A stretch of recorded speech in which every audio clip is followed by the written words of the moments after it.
విజయవాడ సాయి కృష్ణ కేసులో మరో కీలక పరిణామం చోటు చేసుకుంది. సాయి కృష్ణ నివాసానికి ఇన్వెస్టిగేషన్ ఆఫీసర్ బృందం వెళ్లింది. ఏసీపీ దైవప్రసాద్ నేతృత్వంలో సాయి కృష్ణ ఇంటికి పోలీసులు వెళ్లారు. ఏసీపీ బృందంలో 2 సీఐలు 2 ఎస్ఐలు ఉన్నారు. సాయి కృష్ణ తల్లి విజయలక్ష్మి స్టేట్మెంట్ ని పోలీసులు రికార్డ్ చేశారు.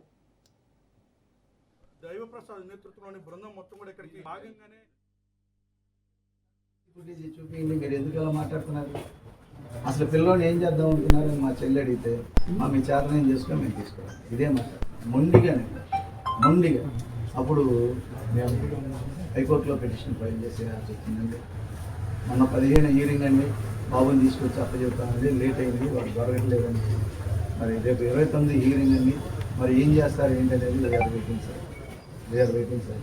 మేమేం అడిగాం, బ్రతుకుంటే పిల్లోడిని అప్పచెప్పండి, ట్రీట్మెంట్ చేసుకుంటాం, పోలీసు మీద మేము ఫైట్ చేసేవాళ్ళం కాదు.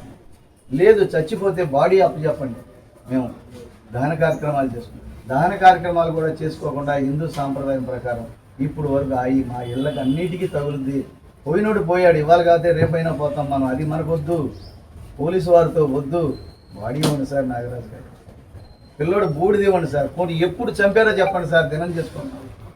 మిమ్మల్ని కూడా మేము కోరుకునేది ఇదే సార్.